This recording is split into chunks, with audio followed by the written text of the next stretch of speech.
Welcome to the Speak Your Piece podcast. My name is Ian McNaughton. Joining us today via Zoom is my good friend, basketball insider, I would call him, Alex Fuji. How's it going, man? Good, man. How about you? Good. I mean, you're essentially my Woj, okay? That's just like, you know so much, you have so much insight. You're essentially my Woj. Unless you want to be Sham. You can be Shams too, but I like to think of you as the Woj.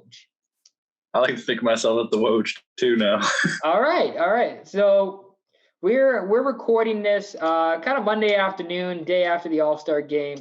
Team LeBron throttled Team Durant. Wasn't even close. We had All-Star weekend in Atlanta. Fuji, I'll just start. Any big takeaways from the game, from the weekend? Anything really noticeable for you? Well, I've definitely noticed that Kevin Durant definitely did not build his Nets team. I know there had to be somebody else. Kevin, as a GM, I have no idea why you picked Kyrie Irving first. I mean, I know why. You know, you don't pick Kyrie first. He's going to be calling you. So like, hey, Kevin, how's it going, man? Hope your day is really blessed. I'm just wondering, how come you didn't pick me first? I really feel like we have the potential, just to beat anybody else in the league. We don't need anybody else. Definitely, we don't need James Harden. We don't need Blake Griffin or Joe Harris.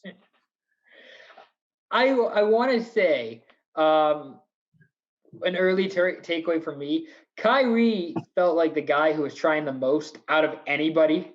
Like Kyrie was trying to win and get MVP. Like he was treating it like a real game. It felt like for a while there. So shout out to Kyrie Irving who was trying to make it a game. But yeah, Giannis with the MVP. Giannis won MVP, but I want to say that whole LeBron team was just insane. The fact that LeBron drafted Steph, Giannis, Dame. Never doubt Lou GM. That's all I'm saying. Well, I love because they're definitely, I haven't watched it, but they're definitely talking about on the jump where it's like with LeBron, doing so well in all-star drafting, how is that going to play into his, executive career after he's done playing? Like, how is that going to work? LeBron might be the best GM in the league already, and he's not even done playing. I mean, he can't. I mean, he's better than Michael Jordan at being a GM. So we are saying Jordan over or LeBron over Jordan. GM, yeah. Yeah, GM. Okay, we have to put that in there. Yeah, we got to put that there, or we're gonna have too much controversy. So basically, I have a few notes from the All-Star game because that's how serious I took it last night. Mm-hmm. Nikola Vucevic needs to stop shooting. We'll get into Orlando and the Magic in a bit. The Team Durant was, how do I put it? Team Durant felt like a Brooklyn team or the Houston team with Harden, where they very felt like one-on-one isolation, type, they can all make plays. Whereas Team LeBron was kind of like a Lakers team where they more thrived on playing a team game. They worked together. I mean, it is the All-Star game, so I'm probably overreacting. But do you think there is some truth to that? I think there is. I mean, I think everyone in Team Durant was like, hey, let's come here and have fun. Team LeBron's like, it's over. It's over. I felt the person I kind of felt bad for the most was Donovan Mitchell, even though he was laughing near the end where Mitchell, you're kind of with the wrong group of guys, Mitchell. You need to be with, the LeBron and the Curry and that's who you should be looking up to, not the Harden and the Rants and those guys. But, might get some flack for that too. Any other All-Star game, just the game takeaways or things you noticed? I don't know. There's nothing really big. I mean, everyone's just there having fun. I don't really know what else to say about that, honestly, about the All-Star game. So Giannis won MVP. Steph won the 3-point contest, which congratulations to Steph. He is the best 3-point shooter in the league. Most clutch player too. I want $1. Oh, okay. God damn it. That was good. That was actually good. I'll give you that one. Simons won a dunk contest from Portland, who is I know you're a big fan of him. I here's the thing. I actually did not pick him to win. I actually had Obi Toppin winning. Okay, that's who I had too. That didn't happen. And then I don't know how many people actually knew of Cassius Stanley for Indiana. I feel like people were not familiar with the 10th man, 11th man on Indiana for some reason. I don't know why. They're a great team. Yeah, I don't know. And then my boy, speaking of Indiana, Domantas Sabonis winning the skills challenge, who I texted to you, I think after it happened. Greatest pacer in history? Question mark. And I think you can make that argument. I think you can make the argument for Domantas Sabonis being the greatest pacer in history. He might be the favorite, most liked pacer in history. Yeah. I mean, most liked, yeah. Oh, for sure, because he's a white guy. That's probably why. That's probably I wasn't going to say it. I wasn't going to just say it, but I'll play the race card. Card, and I'll say that it's because he's white. And this is the same Sabonis who had Victor Oladipo on his team for most of his career. But now I'm making the argument, is Sabonis the best pacer all time? He's only 24, man. He's still got a whole lot of room to grow. Yeah, for sure. I mean, he's got at least another 6 years ahead of him. At least. But yeah, overall, I thought All-Star. This is the first All-Star game I think I watched from beginning to end in a long time, and I thoroughly enjoyed it. I thought it was fun. I don't know how you felt about the game. The actual dunk contest was a little underwhelming, but for the game itself, I thought was good. Definitely underwhelming dunk contest. I don't know who sends out the invites or anything, but I feel like you're getting really low on the list once you start getting into like these guys that are like 10th options on teams. I don't know. Simons probably shouldn't have been in the dunk contest. I mean, cool that he won, I guess, but and I guess there's also the kind of factor of it being, us living in a panorama, in a pandemic, but essentially, I don't know. I just thought the skill. Congrats to Curry, by the way, again with the 3-point. I thought that was cool. But the actual dunk contest, I don't know how you change it up. I don't know if you just need better players or what. But I mean, yeah, it just doesn't seem to attract like the same caliber of players that the 3-point contest does. Although maybe one year we should just do an all guards dunk contest, like Chris Paul and Curry, basically just throwing lobs to one another. Kyrie gets in that too. Maybe Zach LaVine gets back in. Well, you just have layup lines at halftime? It's just a halftime game of pig or bump, or you play bump like every high school lunch hour at Squamish. You just play bump. Yeah. Anything else before we move on about All-Star game takeaways? How do you think now that the Lakers are for sure winning the championship because LeBron won the All-Star game, even though he didn't play in the second half? Does this now conclusively? I mean, Team LeBron's won every single All-Star game. I don't know the pattern there. Overall, I just thought it was a fine game. Can't complain too much with how it went. Yeah, it was fun. Let's move on to the big news, non-All-Star related in the NBA. Blake Griffin, former Kardashian curse, Blake Griffin, now with the Brooklyn Nets. Yeah, that's crazy. Your initial thoughts when you saw the signing? The first thing that came to my mind was how could they afford him? And his contract got announced today, $1.2 million. I didn't even know you could pay players that low, but apparently you can. See, clearly there is there's a culture change between like hockey and basketball, where like hockey you're used to guys signing for like $1 million, $1.5 million, and then basketball is like, this is not legal. You can't be paying players like less than $2 million.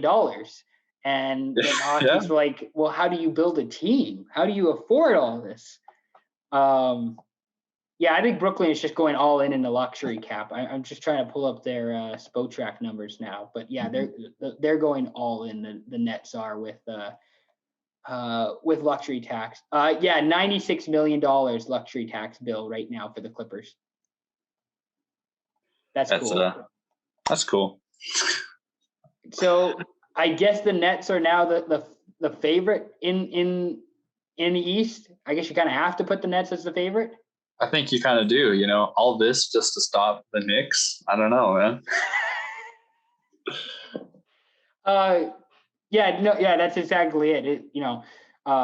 What's his name? Kevin Knox. The Nets were afraid of Kevin Knox, and of course, and Frank Nidolinka. Yeah, exactly. So that's why they had to get him.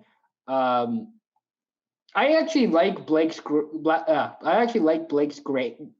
Griffin's game the last few years, where he's become more of a spot-up three-point shooter, which he never had early on in his career. He's actually evolved nicely with how the league's evolved, so I have to give him credit that way.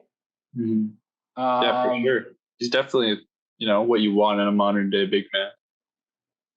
It's going to be interesting when you get, Jordan, Durant, Blake, all on the floor together, and because Blake's definitely the fifth man in that rotation with Irvin and Harden.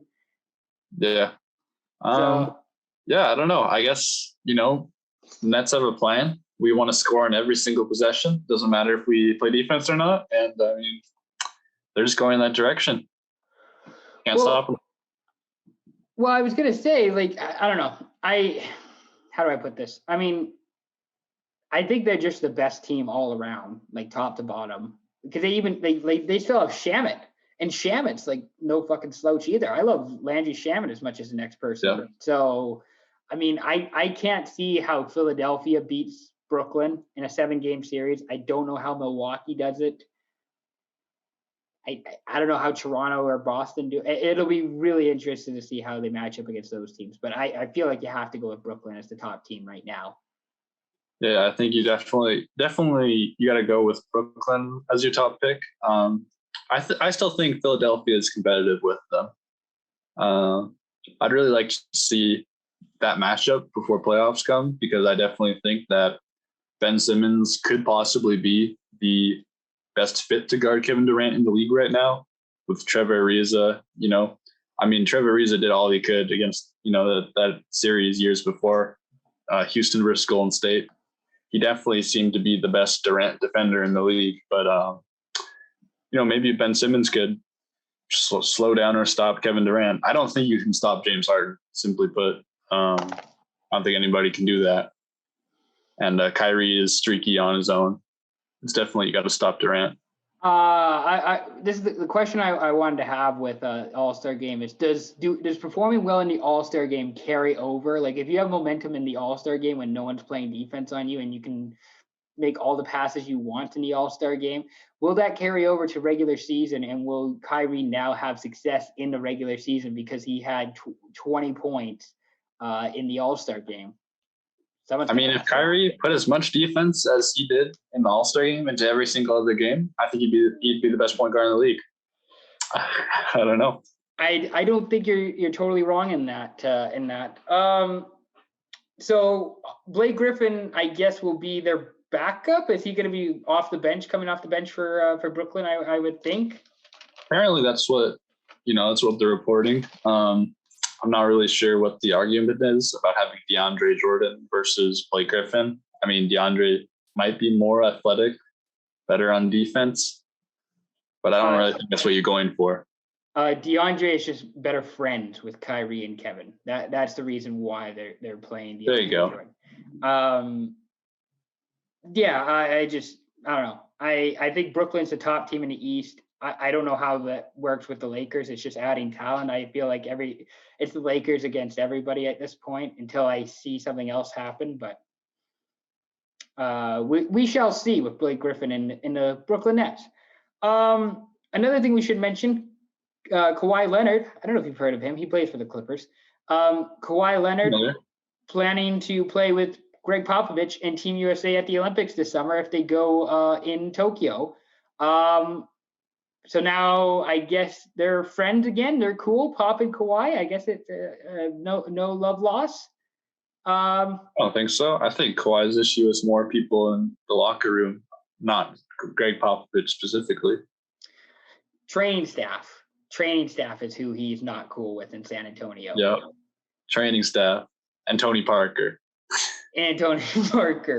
I hope they do, in a way, go through with the Olympics, because I like to see how Team USA actually stacks up against all these other countries, especially with Kawhi, because Kawhi, I think, is, depending if LeBron plays too, if Kawhi decide, like if Kawhi and LeBron on the same team would be really fascinating. I just feel like in terms of trying to work together and trying to win a gold medal, man. That's what we're here for, trying to win gold. Yep. See if Tristan Thompson on Team Canada can slow any of them down. On that, we should move over to some more deep dives, some more NBA teams, players, kind of talk. Trade deadline March 25th, which is, I'm just looking at the calendar here. It's about a little over 2 weeks away. NBA trade deadline is. Who's the player, Fuji, that you're looking at or you think is going to be on the move here in the next couple of weeks? Definitely on the move, Victor Oladipo. That is my pick. That was probably the easiest person to say is on the move. Recently declined a contract extension with the Rockets. He's got his eyes elsewhere. I feel like with Houston, the move with them is to just sell off everything and just total rebuild. Even though they traded their picks, they got some back from Brooklyn, of course, and they're probably not going to be great first round picks, but at least they got picks. Mm-hmm. And I guess they have some swaps with OKC. But I feel like the move for Houston is just to trade everybody, including Oladipo. Just get as many assets as you can, bring that in, and just be shit for a few years and do a proper rebuild. Kind of go the Philly way. Not that level, but I feel like go the Philly way, which is kind of too bad for Christian Wood. But yeah, I mean, I really like Christian Wood. I think he's definitely what every GM wants their big man to be this nowadays. And, it's kind of unfortunate he got hurt. I think the Rockets definitely would have been trying to get into the playoffs if he was healthy. But, this is not how it goes sometimes. And Rockets just have a ton of trade value on their team. Everybody's top teams are looking at John Wall. They're looking at PJ Tucker. They're looking at Oladipo. They can definitely get a lot more picks, a lot more assets back. I mean, Wall and Oladipo aren't actually bad players.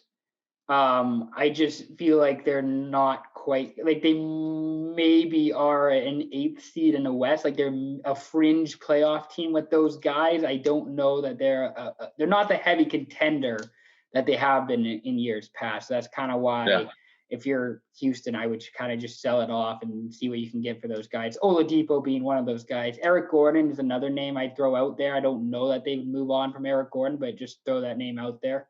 Yeah, definitely. Because a guy I am watching or interested in seeing get moved, I have to go with LaVine. I have to see if the Bulls would move Zach LaVine. I mean, it's there has to be the right trade for LaVine. I feel like they're not just going to trade him away for nothing. I feel like he has his value, he has his place. And the Bulls aren't actually awful. Like they're not great by any means, but they could make it into the play-in tournament. So, I honestly think that the Bulls are mostly good where they are. I know that they are competing for a playoff spot. They are still in that hunt. If you're trading anybody on that team, I think you should probably be trading players who have larger contracts like Otto Porter. I know, lots of teams have interest in Otto Porter. He's one of those guys where, if you pick him up for your team, you're not really hurting anybody, and, he just has value wherever he goes, kind of like Robert Covington or, other wing players that are, are good on defense, athletic, can shoot.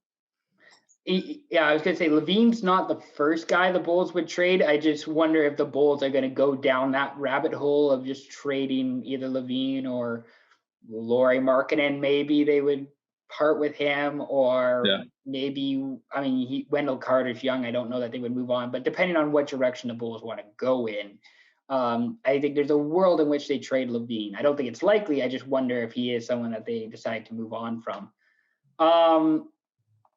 Is there a team who you feel like needs to make a move, or like a team that needs that extra player or that extra to get them over the hump? I would say Denver. Denver would be my go-to pick for that. Mm-hmm. I think Jamal Murray this year, he's been great, but I feel like he's not the Jamal Murray we saw in the bubble. I feel like I thought he was going to take that next step. I thought he was going to, solidify himself as an all-star, guaranteed all-star, superstar point guard in this league. And that just didn't really happen this year. Not that specifically I would say the Nuggets should part with him, but I am saying that they should be open to trade talks if they're going to land a better player. I don't think specifically there are better point guards available right now, but maybe you could be looking for other guys potentially. Because I mean, I'm just looking through here, and there's not a lot of teams that really, I mean, yeah, the Raptors might do something. Maybe the Jazz do something too. We'll discuss the Jazz later on. I mean, the one team that kind of stands out a little bit is the Lakers, with just like, now that Brooklyn's added a piece, are you going to add a piece? Like, it's kind of mano a mano, that sort of thing. I think there's actually a lot of teams that are good where they are. I don't know that, and this is kind of a weird year too with COVID, and teams are losing money left, right, and center. I don't know if anybody's anxious to go and make a move, to go and trade a whole bunch of players, especially when you're bringing in a whole bunch of money. Like, Brooklyn's like the rare exception where they brought in Harden. I don't know. I don't know who needs to trade to or add to really make a push. Maybe the Lakers, but I can't see the Lakers making a whole lot of moves either. Yeah, another one I would put out would be the Clippers. I think the Clippers have been really quiet. They've kind of just added their bench over the offseason. They picked up good veterans like Serge and Batum. That really helps their defense, but I feel like they need that extra oomph right now. I really don't think. I think Patrick Beverley and Lou Williams are on a downward slump, and I think if you want to make PG Kawhi work, I think you need some extra firepower. Yeah, and I mean, the problem with the Clippers, which is not really their fault, it's just their issue, is that like Phoenix has got better. I'd say Utah has got better. Denver is still good. I think Denver could still beat the Clippers in a 7-game series again. Like, the Clippers might be like the 4th or 5th best team in the West. Like, they're not like fighting for the top seed. They're not bad. I don't know that they are the same team as last year in terms of fighting for a top seed all the time. So I could see Clippers make sense as well. I want to get your insight on a few players who possibly could get moved, or what do you think is going to happen with them? One of them being Kyle Lowry, Toronto Raptor. But I want to say legend, face of the franchise right now, Kyle Lowry, maybe. Do you think Lowry gets moved? Do you think now they're going to trade Kyle to?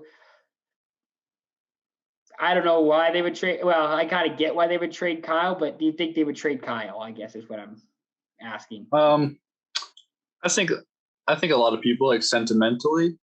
Is that what sentimentally? That's kind of, I get where you're coming from there.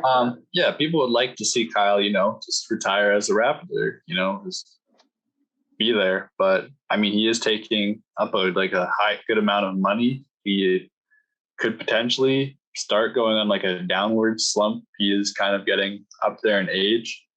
We did see him do very well in last year's playoffs, though. But he does have a lot of value. I was gonna say, like, Lowry's one of those guys. He has more. He's most valuable to the Raptors, if that makes sense. Where, like, I think trying to think of a team that would, like, Philadelphia, who we've talked about, could possibly go after Lowry. It's just I think Philly would have to give up a package that I don't know that they would be willing to give up to acquire Lowry, because he means so much to the Raptors. Yeah. Which is the hardest part in all of this is trading one of your franchise play, like, and they did it with DeRozan a few years ago, but it's not easy to do after you won the championship, and how well they performed last year when people didn't give them a lot of opportunities to go win a championship. But we'll see how it is with Kyle Lowry. Yeah, I don't know. I think that the Raptors probably have a higher asking price than what teams probably think Lowry is worth. But I definitely think that you could give up certain players to acquire Kyle Lowry, but I don't think that it's in Philadelphia's best interest. That's a good way of putting it. Yeah, a lot of people were saying, like, they want, like, a Ben Simmons Kyle swap. It's like that's a little trade. That's a bit much.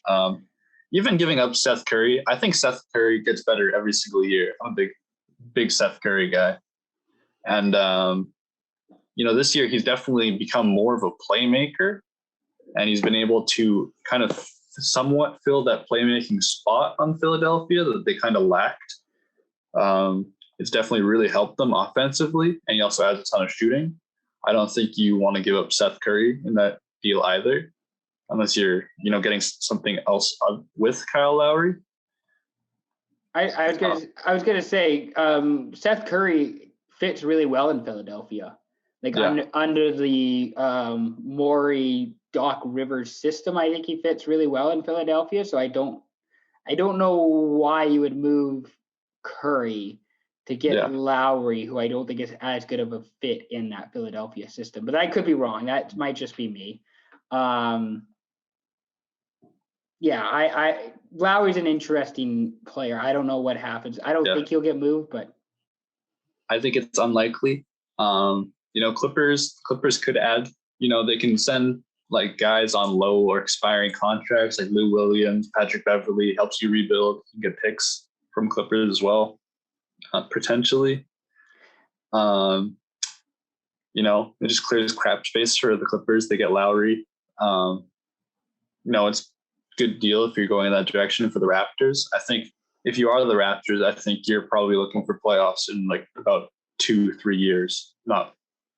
I think you kind of want Siakam to develop more as a player, because we did see last year in the playoffs, he did have that issue that Giannis had early in his playoff career, where teams would play good team defense and you just wouldn't be able to operate.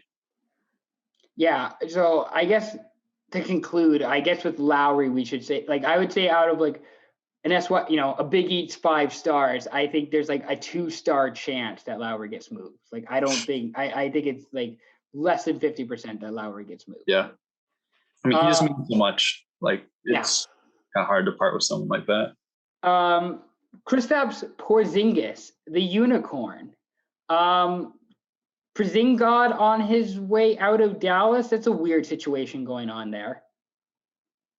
Yeah, it's definitely a weird situation since, Mark Cuban coaching staff were so high on having that duo of Kristaps Porzingis and Luka.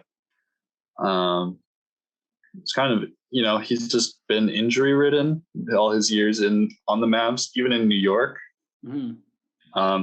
Apparently management with him is a big issue. He's a diva. Apparently his cousins or brothers are his management, and they're just total pain in the ass for Mark Cuban, I guess. I think it's kind of hard to move a player like that. You definitely have to sell it to somebody who's looking at the positives rather than the negatives. The positives of getting Porzingis is you have a great modern day big man. The negatives are just weird shit. I feel like you're more likely to see a Porzingis deal than a Lowry deal. Yeah, and sure. part of that is just because Porzingis is just a better asset overall. Like he's a younger guy who's tall and can shoot threes. I mean, not trying to discredit Kyle Lowry's, offensive charge. Hey, we love our short kings, man. We love our short, thick kings in Kyle Lowry, but I don't know. I feel like if you're the Mavs, you kind of stick with Porzingis unless it's really out of control, like unless it's unmanageable, in which case you get rid of him.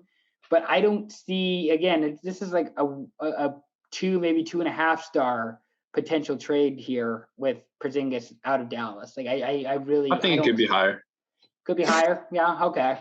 I think there's definitely deals that you could package Porzingis in. You could send him to the Warriors. Potentially, you could use him in a blockbuster deal for even bigger things, like potentially Bradley Beal. You never know what Mark Cuban can just pull out of his briefcase. I don't know. Yeah, he's a smart dude, that Mark Cuban. He's no dummy. He's one of the smartest guys in the league, so I can't. Yeah. I'd almost be afraid to trade with him. One last guy that I feel like we should mention, just because I don't know if you can. Is it this side? No, I think it's this side. My number 2, Lonzo Ball on the Lakers. Zoe, he struggled last year in the bubble. Kind of struggling again this season. Is there a world in which Lonzo gets traded? I think there is potentially. There are deals that you could do for Lonzo. Pelicans aren't looking to make a playoff push. They're 14th in the West? They're that bad, but at some point they're definitely on the outside looking in. Yeah. If you're the Pelicans, you can be as patient as you want with Lonzo. I think personally, he's not going to get moved. If you look at his recent stats, he is shooting nearly 40% from 3 in the last month. He is averaging, over 13 points per game, I believe. And, he's got great intangibles. He's, he handles the ball well. He's got great passing ability. He's got great defensive IQ. He's quick, athletic. I mean, as a young player, he'll just continue to develop. And I think if you trade him now, I think you would regret it. He is actually a good player. Like, as much as people want to shit on him, I think he actually is a good player who has a role, and he needs to have a smart team that knows how to use him well. Like, I think he would be a really good fit on Dallas, for example.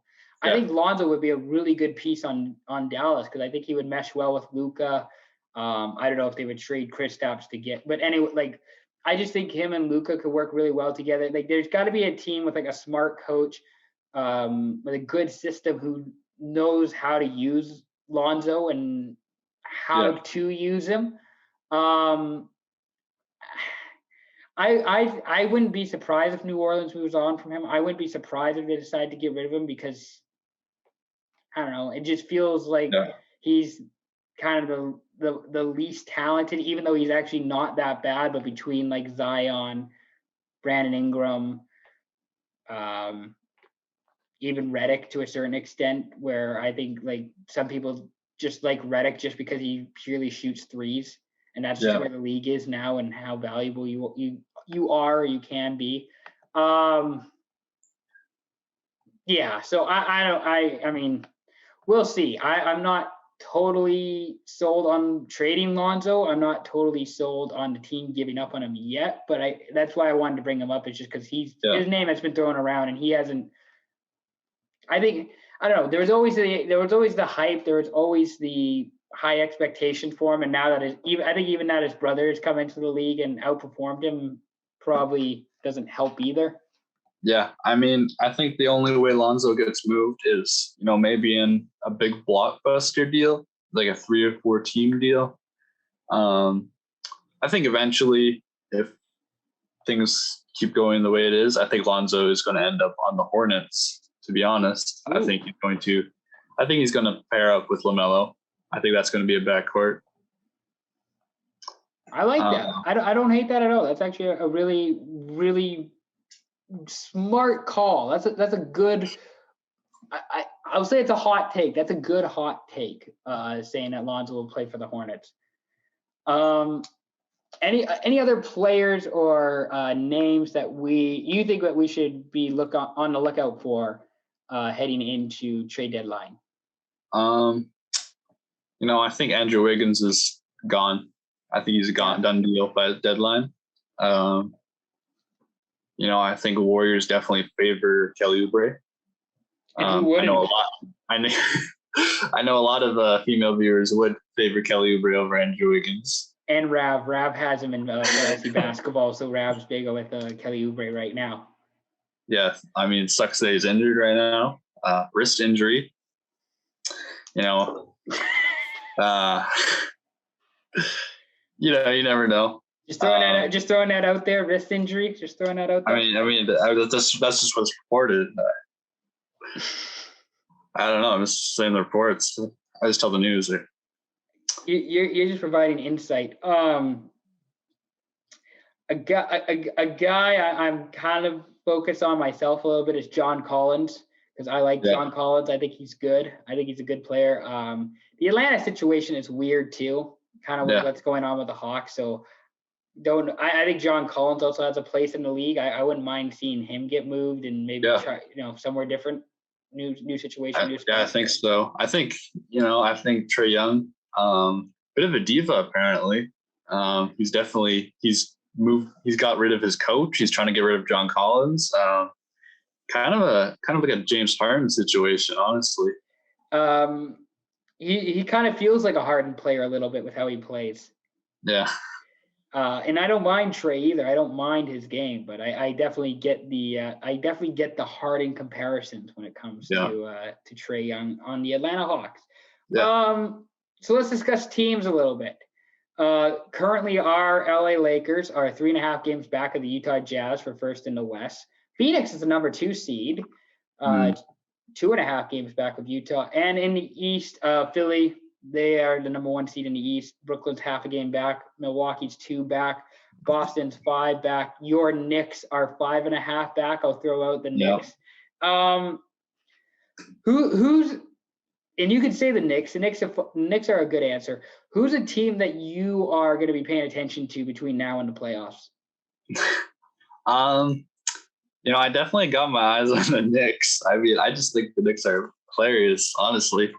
I just love how the fans don't even believe that they should be winning this much. Definitely Tom Thibodeau, top 3 coach of the year. Ooh, I like that. I mean, you just turned it around like a dead franchise into a easy playoff contender. Don't hate that. Because I was gonna say a team like, I kind of have my eye on the Pacers a little bit to see if they can get back into playoff contention. The Spurs are a playoff team right now. Like, the Spurs are better than Dallas, Golden State, Memphis, New Orleans. And people have been writing off the Spurs because, they're old and decrepit and don't play the modern game. But it's funny. I don't know. The only old players there are DeRozan and LaMarcus. everyone else is pretty young. DeJounte Murray? He's what, 24? I like their guards. I've been saying this for years. Like, I probably have said it more than I should, but they actually have some really nice guard pieces there with DeJounte Murray, Derek White, Lonnie Walker. Like, obviously Patty Mills still plays his role almost 10 years later, but I mean, I actually don't mind their guards. I have to give credit to San Antonio for, just making it all work. Like, I'll do the math here. So San Antonio has 1, 2, 3, 4, 5, 6, 7, 8 players averaging 10 points or more per game. Yes. Which that's 80 points every game. That's 80 points every game. So, I mean, it's not nothing. Luckily, outside of Derek White, who's only played 8 games this year, they've been fairly healthy. So, I mean, I got my eyes on the Spurs. I'm rooting for the Spurs.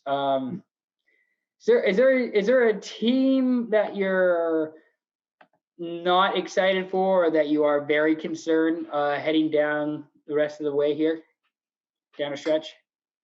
I'm concerned that, the Miami Heat, I'm concerned that they're 6th seed right now. I think that they should be better than that. I know that Miami is very likely to make a move at the deadline. That's probably the team I would be looking for if you're looking for trade rumors. They're looking to add a point guard. They're looking, to add just guards in general. I know that they do have trade value. They have Tyler Herro, Duncan Robinson, Kendrick Nunn. Does Pat Riley or Eric Spoelstra get fired if they trade Hero after 1.5 seasons and it has a Jack Harlow song named after him? Like, I feel like that's grounds for termination if you trade Tyler Hero already. No, I don't think Pat Riley listens to Jack Harlow. I don't think that's a big concern of his. Maybe I could be wrong. But Pat Riley definitely listens to like AC/DC or Metallica, and then every once in a while he put on some like big band music or like some jazz or something. Yeah. I know Jimmy Butler's been a bit injury plagued this season. I know that, but I do think that their roster is good enough to be a bit higher than where they're at.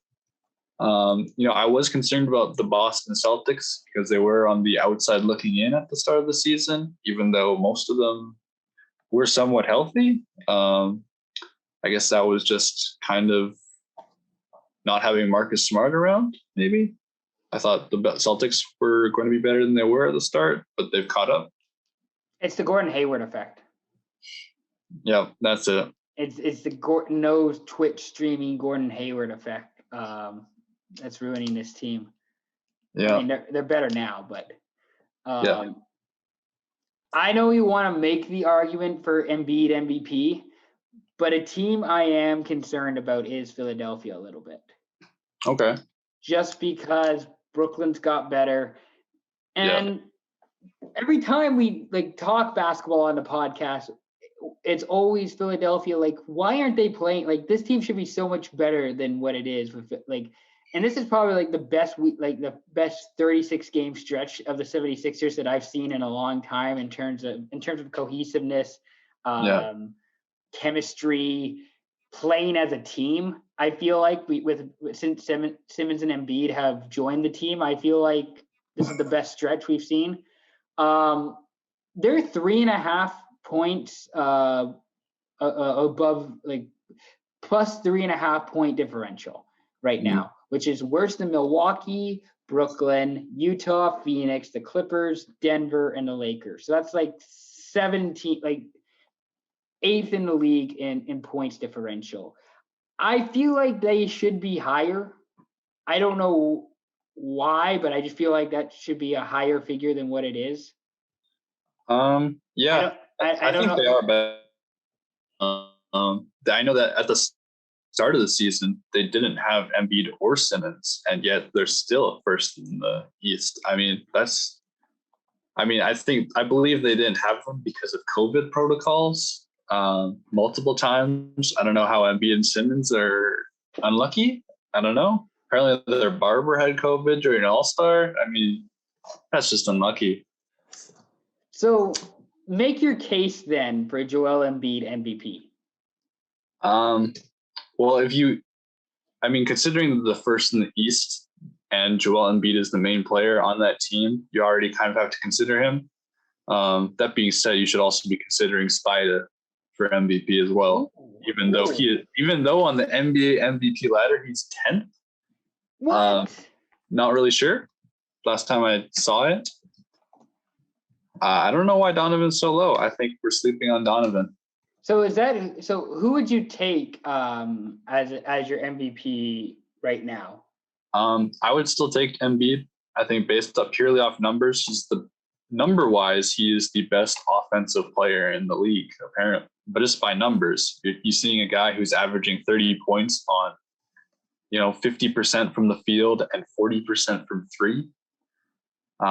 Just this guy can apparently score from anywhere he wants right now, and he's 7 feet tall. Sounds like Kevin Durant kind of numbers to me. I could score 30 points during a season, said James Harden. Why did I not get MVP consideration? I mean, sometimes James Harden's field goal numbers look like tour dates. So, wow. I said LeBron was going to win MVP before the season. I'm almost close. You're pretty close. Pretty close. Not quite there yet. They have Lillard 4th, Luka 5th. Donovan is actually behind Kawhi, Harden, Giannis, and Steph. Yeah, that's I feel like that's really low. Well, that's tough. Like when you have to overcome Steph, Giannis, Harden, and Kawhi for MVP. I feel like just to get into the top 5. I feel like based on his team's success, I think he should be put higher. I also think, his numbers do go up every year. And, I don't think you can just say like, oh, everyone collectively on the Jazz are better. I think Donovan's the big force behind their success. I love Donovan. Like he was my guy when he came out of college, when he came out of Louisville. I got his fake jersey around here somewhere. I said this on last week's podcast with Scott. I don't like their new jerseys, where the new is it City Edition jerseys, where now it's more of a blacker one. Yeah. I like the one that I have, where it's a more red orange, kind of like clay style color. That's what I like, but that's not really Donovan's fault. So. It is what it is. All right. So then looking at the bubble in each conference, I mean, you have the Eastern Conference that's kind of wide open in terms of teams who can make an appearance in the play-in tournament. Same for the West, but not quite. Who are you watching in kind of the East playoff bubble? Between like the 7, 10, and 11 seeds, like who are you really looking out for or watching? I would definitely say the Hawks are a team I'm watching, because people have said, at the start of the season, the Hawks were kind of steamrolling people. He was kind of fully catching people off guard. They got a lot of good players over the off season, and I think they should be doing a lot better than they are. I think a lot of it is due to, how young the team is, just not being able to find consistent success. And, I was going to say injuries have been a problem with that team too. That's kind of why Pierce more or less got a boot, was just because the team was injured and it seemed like they were never fielding a healthy roster. Yeah. Yeah. I mean, that team, they have a lot of young athletic guys, and, they're just talented players, and they were doing really well. I think they still should be doing better. I don't really think that the Raptors, the Bulls, Pacers should be that much better than them. They're not. They're only about 1 or 2 games behind each of those teams, but I definitely think the Hawks should be getting there. The Wizards, I would love to see make the playoffs. I definitely think Bradley Beal deserves to be in the playoffs. Maybe they'll trade him to the Lakers like they'd been talking about this entire time, and he'll finally get his playoff appearance. Yeah, I mean, who knows where Beal will end up in the end. I mean, there's a lot of teams with a lot of good players to trade for him. It just depends if he says he wants to get traded, or if the Wizards think that he's not going to re-sign for some reason. I think he will continue to re-sign there if they continue giving him money. I think it just depends with the players these days. Some players just want to, be in one spot, get paid $250 million. Some players just want to join super teams for $1.2 million. I don't know. Is that a shot at Blake Griffin, by the way? Is that a? Hey man, he just wants to win. He just wants to win. He wants to play good, quality basketball. I should mention the Charlotte Hornets because I was very low on the Hornets. I was very low on LaMelo Ball coming into the season. And LaMelo's arguably been one of the most exciting players in the league early on. So giving credit where credit's due. Shout out the Hornets. Shout out the jerseys that they wear. They actually wear some pretty nice jerseys. Nice jerseys. Shout out to the owner who made all this possible, Michael Jordan. This is all part of his 20-year post-NBA plan. It's finally coming together, guys. Finally coming together. They're finally making it happen. So I have to, give my respects to the Charlotte Hornets. Congratulations. You guys are now 7th in the East, and you'll lose to Philly in the first round probably. It happens. It happens to the best of us. What can I say?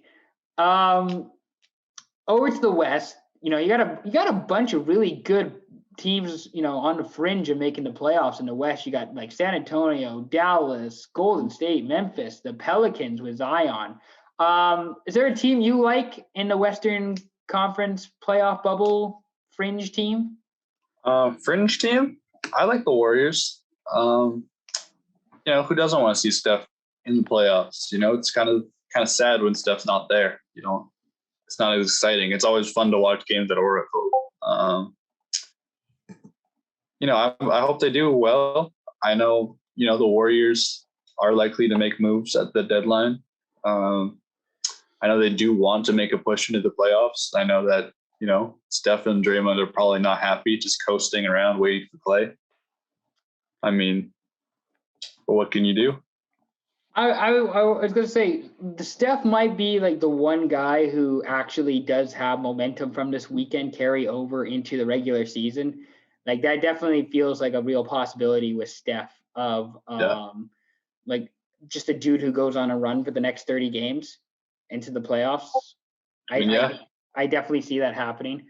I got to say the Spurs. Spurs are going to be really, are going to be really tough if you're going up against a well-coached, team, a mixture of guards, a lot of depth. I mean, yeah. I mean, here's the thing. I think it's actually fairly easy in a way to play the Spurs. I don't think it's overly complicated compared to, say, playing the Warriors. It's really just a matter of you versus me one-on-one. Who's going to win? Like who's going to do it for, 4 quarters? Yeah.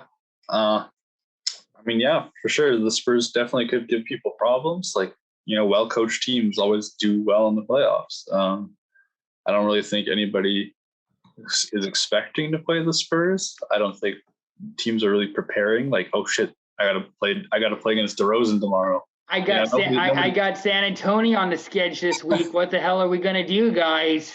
Yeah. Other teams I think should be doing well. I think the Suns definitely, you can't just attribute everything to Chris Paul. Monty Williams doing a great job. Yeah. I was going to ask you about surprise teams this year, and the Suns are probably up there in terms of, I would not expect them to be number 2 seed at this point of the year. So. Yeah, they're doing really well. Devin Booker, he just gets better every year. I mean, eventually he's just going to be the best shooting guard in the league. That's kind of where the limit is, really.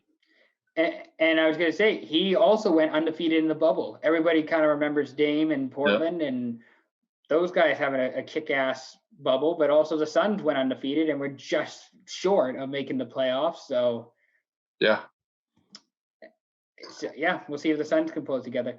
I feel like we should also briefly talk about shitty teams, like the Minnesota Timberwolves. First of all, shout out Karl Anthony Towns. I know he's had a rough year. I know he's going through a lot right now. I don't know if his mind is 100% on basketball, so I hope he can figure out what's up and if he can get out, his life back together. What do you do if you're Minnesota? Like, do you just sell everything, tear it down, start over? I mean, that's what I would do at this point. I think maybe that's a wake up call when you find out that you have the worst record in a major sports history now. I do think that you have a ton of trade value on your team. You have D'Lo, you have Cat. You can move both of them if you want. You're probably not going to be winning anytime soon. Cat has had injuries. D'Lo has been healthy his whole time at Minnesota, but I think you move on from them. I think you just build around Anthony Edwards. You can get a ton of picks for guys like D'Lo, guys like Cat. Wouldn't be surprised to see D'Lo in a Knicks uniform by the end of the deadline. I know the Knicks are looking for a point guard. That is something I've heard. Interesting. I don't hate that. I think they could use him, definitely. D'Lo back in New York. Maybe we see him next All-Star game. Yeah, my brother, he said that Anthony Edwards is the worst first overall pick of all time because he said he wasn't totally committed to basketball. Like, he doesn't watch basketball. He doesn't love basketball. And that's why Neil says that he's the worst player. Like, how are you going to draft a guy first overall who's not totally committed to basketball? He's not totally on basketball. That's fair. I think Anthony Edwards is really good, though. He's looked good. Yeah. He's a funny guy, too. He's got some personality, I will say. He's got some personality. But yeah, no, according to Neil, Anthony Edwards, worst first overall pick all time. All time. Worst first overall pick ever. And that includes Anthony Bennett. Includes Anthony Bennett, includes Greg Oden, Kwame Brown. Okay. Yeah, we'll see. We touched on Houston a little bit, but if you're the Rockets, you kind of just tear it all down too. Yeah, tear it all down. Build around Christian Wood. That's your guy. He was actually one of the, obviously he wasn't a prominent signing, but I saw the Christian Wood signing. It was $10 million a year, I think it was, and for 3 or 4 years. It's like, oh, that could be something. Like, that's a good value signing. Like, he could be, he could be something. That's not nothing. I think he's guaranteed. You're definitely going to see him in an All-Star game within the next 5 years. Yeah, he was very disappointed of him not he was very disappointed not making it this year. Which, I mean, fair enough. Like, that's a good motivator. That's a good kind of chip on your shoulder to have. If you're a betting guy, you could definitely put Christian Wood on bet for most improved player. That's a very safe bet. Yeah, no, that's a good bet. That's actually a good call. The Detroit Pistons. Obviously they got rid of Derrick Rose. They bought out Blake Griffin. They got a bunch of cap space too, which is, not nothing. What's the move for the Pistons? What's the you're not really doing well. You're not looking at the playoffs this year, but you did find some hidden gems, unlike some other teams. You got Jeremy Grant for really nothing, and he's also, up there for most improved candidate this year. A lot of teams do have a huge amount of interest in him. He's, once again, tall athletic guy. You can guard the perimeter, guard the paint. He's also becoming a better scorer. He's very young, so I mean, you could definitely just keep this guy around. And, his trade value will only go up with time if he stays healthy. They also picked up DeLon Wright for basically nothing. You definitely, if you want to, you could blow things up and just straight up rebuild right now. But I think you could just hold on those two guys for at least another couple of years. I was going to say, there's something there with the Pistons. Like, I don't think it's nothing. I just feel like, I don't know. Plumlee was a weird signing. I didn't totally get that because he's not someone you want in your starting lineup. I thought he was a really good rotation player with Denver last year. Dumbuya is something. He's something. There's something there. Yeah. Kind of the same with Dennis Smith Jr. Yeah. There's something there. Like if you put him with the right team and the right coach, like I think those guys can succeed and do well. I don't know if it's with Detroit, but I feel there's something there. They're not nothing. Like I hate when people say, "Oh, this guy's shit. He's nothing. He's useless." Like no, these guys all are something. Yeah. Any final thoughts on the Pistons? Is that too much Pistons talk for this podcast? I mean, who else is going to talk about the Pistons? Hey, fair enough. I can't wait for this podcast to be big in Detroit with all the Pistons talk. The last team I want to discuss, because I think they're a really fascinating team, are the Orlando Magic. Yep. Orlando, I feel like they have a lot of players available or nobody's available, depending on what direction they want to go in and how they want to approach things for the rest of the year. What are your thoughts on the Orlando Magic for the rest of the year? I think you definitely have to do anything at this point. This is a team that has been, kind of a lock around this, 6th to 8th seed, 6th to 9th seed, in the East, and you haven't really been able to get past that point.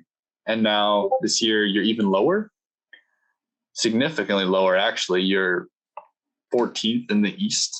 That's, you're down bad, down horrendous. And you have a lot of guys, high value guys that, people do want on their team. People want point guards to put into their rotation with DJ Augustine. They want guys who can defend the perimeter, like Terrence Ross, Michael Carter Williams, I believe, is still around there. Yeah. I mean, they're both guards who can, bring defensive ability and shooting. They should be a lot better than they are with, Aaron Gordon. Nikola Vucevic is an all-star, even though his team's 14th in the East. These guys should, they should probably be shopping these guys, honestly, if they're not going to do better than this. I feel like either beating Toronto when Toronto won the final, that game one, beating Toronto in Toronto in, I think it was 2019. I think that was the peak Orlando Magic. I mean, even still, I mean, you got Cole Anthony. I think Cole Anthony's something. Mm-hmm. Aaron Gordon. Like, I feel like there's a bunch of guys that Orlando can move and they could actually get something for if they want to go down that direction. I don't think that's a horrible direction either. Kind of the same with Mo Bamba. Like, I know we joke about Mo Bamba, but I feel like he's actually like a project that a team could take on and he could, be something if given the right opportunity. Yeah. I think he could definitely still grow there in Orlando. Him and Markelle Fultz, they could work with them.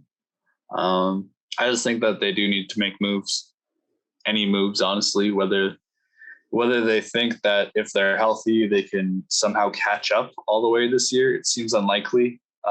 Seems much more likely that the only team that could, just suddenly catch up in the East is the Wizards. I wouldn't count the Wizards out of playoffs yet, but Orlando, I would count them out for sure. I think you gotta make some moves. So, all right, mailbag time. I got a couple questions here for Fuji. First up, for you, I got things for you. I got a couple mailbag things for you. Kevin Renata, I don't know if you know Kevin. I've heard of him. Yeah. Kevin says, hot take, Curry's underrated and still a top 5 in the league. That's what he's assuming. I don't think that's a hot take, man. No, I don't think so either. I think that's actually pretty fair. I mean, LeBron, Giannis, Durant, Curry, Kawhi, not necessarily all in that order, but I think that's kind of the 5 you have to go with right now. Yeah, it's definitely, it's definitely A5. I think, that's definitely, I mean, Curry's definitely, the best point guard in the league, honestly. That's just one of 5 positions. He's definitely a top 5 player. I was gonna say you saw it kind of over the weekend, a little bit of the rivalry between him and Dame. It's not like a heated rivalry. It's just like each trying to one up one another, which I thought was cool. This one comes from Will. Will goes to UBCO. I don't know if I know Will. I might have met Will, but I don't know if I know him specifically. Where do you see Utah in the playoffs? Disappointing first round exit or Western Conference Finals bound? I'm interested to hear your thoughts first. I really think that this year Donovan's going to take it to another level in the playoffs. Last year when he was playing Denver, he played, really well. He's getting nearly 30 points a game. He's going at Jamal Murray, but Jamal Murray, as we all know, had the better of that series. I definitely think they could very well make the finals. I think they may have a chance to challenge LeBron a bit. I really don't think they would win in a 7-game series against the Lakers. I really don't. I think Rudy Gobert as an individual defender is terrible. As a team defender, as a threat for people driving in the lane, amazing defender. I just think one-on-one against other top big men in the league, he gets dominated. Utah reminds me quite a bit of Denver last year.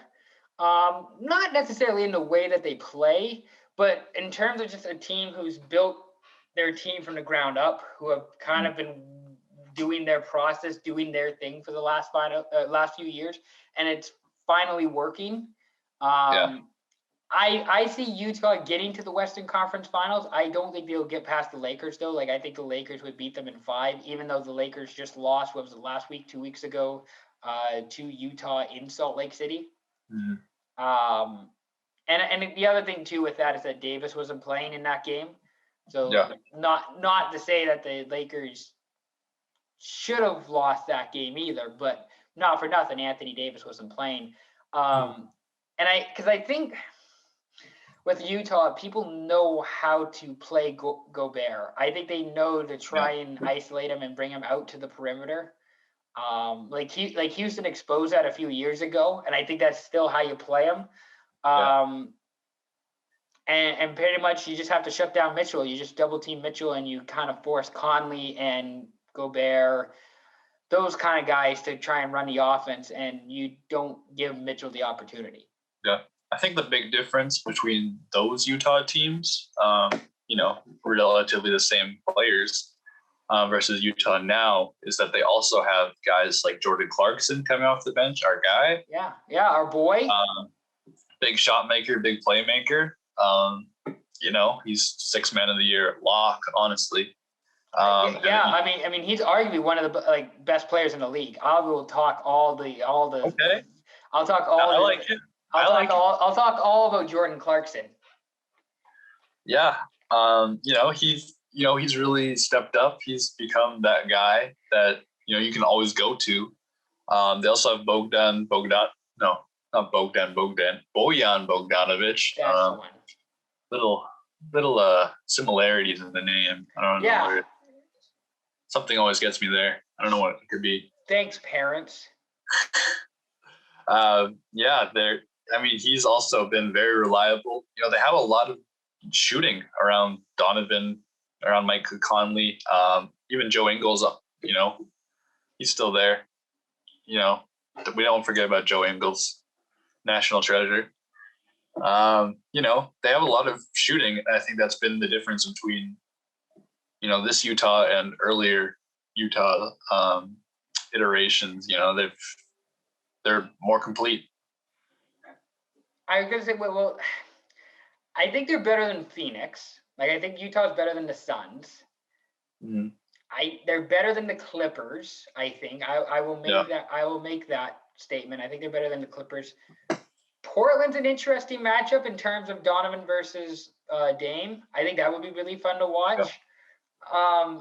That's a toss up a little bit to me. I think that one's actually probably closer than the Clippers or the Suns.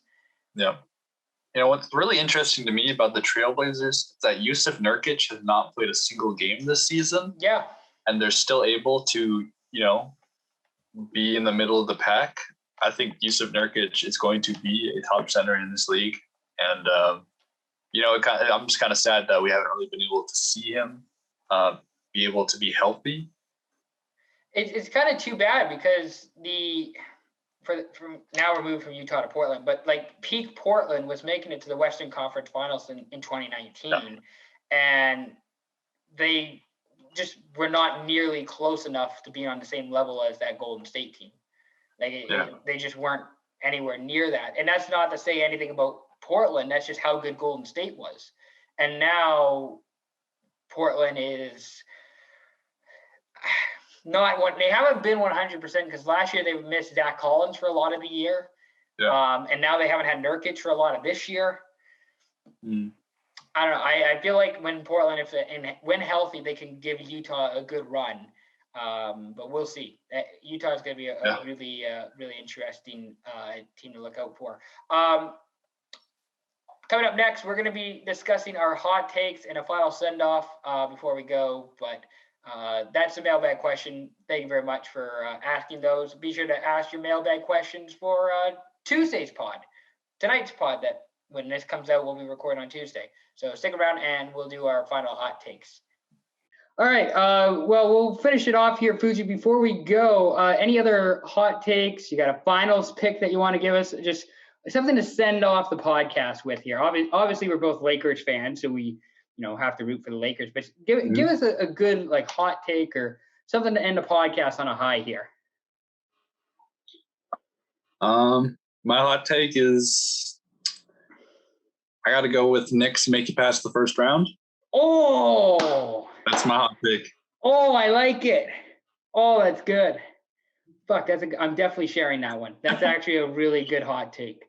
Oh, I mean, Bobby Schmurd is free.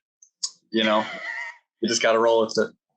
That's a really good pick. I just want to check here. I want to see the actual Knicks stats, and I want to pull those up. I don't think it's going to happen, but you don't think it's going to happen? No. I was going to say I think the Knicks could make it past the first round. What I wanted to say is I wanted to see the Knicks play Indiana in the first round and kind of do an old 90s, Pacers, historical Pacers Knicks, or even a Knicks Heat first round matchup would be really cool. Yeah, I think it's like a Knicks Heat, Knicks Celtics. I